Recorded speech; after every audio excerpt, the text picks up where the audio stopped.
हरियाणा में आज सुबह से ही इलेक्शन के नतीजे में बीजेपी को आगे बढ़ता हुआ दिखाया गया, जिसके बाद एग्जिट पोल्स पर सवाल उठने लगे। हालांकि ग्राउंड रिपोर्ट्स पर मुबनी इन एग्जिट पोल्स में मेजॉरिटी से कांग्रेस की हुकूमत बनती नजर आ रही थी। ताहम जैसे रुझानात आने शुरू हुए, बीजेपी ने आगे निकलकर तमाम एग्जिट पोल्स को नाकाम साबित करके दिखाया। इस दरमियान हरियाणा के जो ट्रेंड्स सामने आए हैं वो काफी चौंका देने वाले हैं। हरियाणा इलेक्शन के अजीब ट्रेंड देखने को मिल रहे हैं, जहां वोट परसेंटेज में कांग्रेस सबसे आगे है तो वहीं सीटें सबसे ज्यादा बीजेपी को मिलती दिखाई दे रही है।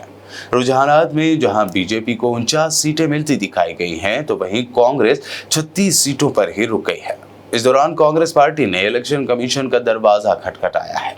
हरियाणा के नतीजे धीरे धीरे जारी होने को लेकर कांग्रेस पार्टी इलेक्शन कमीशन पहुंच चुकी है। जयराम रमेश ने भी कांग्रेस कारकुनों से कहा है कि हरियाणा में बदलते रिजल्ट से परेशान होने की जरूरत नहीं है, ये माइंड गेम चल रहा है। उधर हरियाणा की जुलाना असेंबली सीट इस बार शुरुआत से ही रियासत की सबसे हॉट सीटों में शुमार की गई। इस सीट पर कांग्रेस ने पहलवार विनेश फोगाट को टिकट देकर इंतखाबी मैदान में उतारा था। इस सीट से विनेश फोगाट ने बड़ी जीत दर्ज कर दी है। उन्होंने बीजेपी के कैप्टन योगेश बैरागी को शिकस्त दे दी। विनेश फोगाट ने बीजेपी उम्मीदवार को 5,761 वोटों के मार्जिन से शिकस्त दी है। वहीं INLD के सुरेंद्र लाठर तीसरे और आम आदमी पार्टी की कविता दलाल 5वें नंबर पर रही। राजस्थान के साबिक सीएम और सीनियर कांग्रेस लीडर अशोक गहलोत ने हरियाणा के रिजल्ट्स पर रद्द-ए-अमल जाहिर करते हुए कहा कि हालात तो शाम तक क्लियर हो जाएंगे कि इलेक्शन रिजल्ट्स क्या होंगे और क्या नहीं, लेकिन उम्मीद तो यही है कि कांग्रेस जीत रही है। जो ट्रेंड आए हैं वो बड़े अजीब हैं।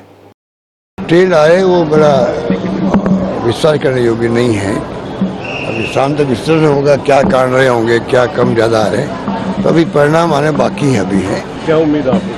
नहीं, देखिए उम्मीद तो कल मैंने बताई था आपको कि जीत रही कांग्रेस। अब जो ट्रेंड आ रही है उससे मैं समझता हूँ कि शाम तक इंतजार कीजिए। पर जो जिस प्रकार से परसेंटेज वाइज ज़्यादा आई कांग्रेस सुबह से ही, लेटेस्ट आंकड़े आपके सामने हैं, तो मैं देखता हूँ कि जम्मू कश्मीर तो जीत रही है कांग्रेस। ये बातें सब शाम को रात को पार्टी हाईकमान पूरी तरह एनालिसिस करेगी। उसके बाद में सामने आया कि भाई क्या जीत क्या हार हुई है और क्यों हुई है, वो सब बातें। जयराम रमेश ने कहा है सर कि मालूम है, जयराम रमेश जी ने कहा तो उन्होंने सोच समझ के कहा वहाँ पर।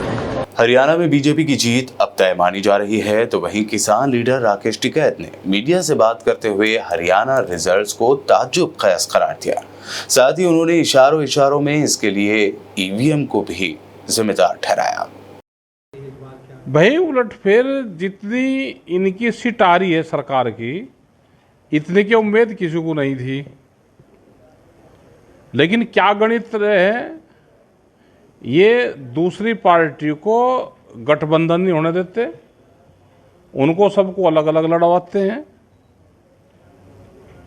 और उसके बाद में रिजल्ट का हाल यही होता है।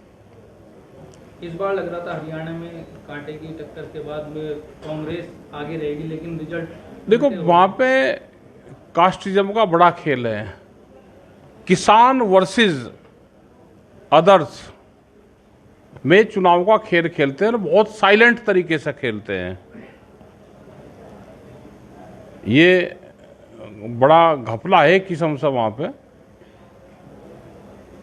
हरियाणा में आंदोलन में सबसे ज्यादा लाठियां चली, किसानों की डेथ हुई, शहादत हुई, और उसके बाद में भी रिजल्ट इस तरह के आ रहे हैं। बेरोजगारी की समस्या है, किसान की समस्या है, मजदूर की समस्या है, लेकिन भाई रिजल्ट है नहीं। जनता तो वोट दे नहीं रही, आ कहाँ से रही, गणित का सवाल है, ये पॉलिटिकल गणित है, ये हमारी समझ से तो बाहर है। किसान आंदोलन हुआ, पहलवान सड़कों पर आए, विरोध प्रदर्शन हुआ, लेकिन कोई असर नहीं। हाँ, असर कम दिखाई दिया, असर कम दिखाई दिया।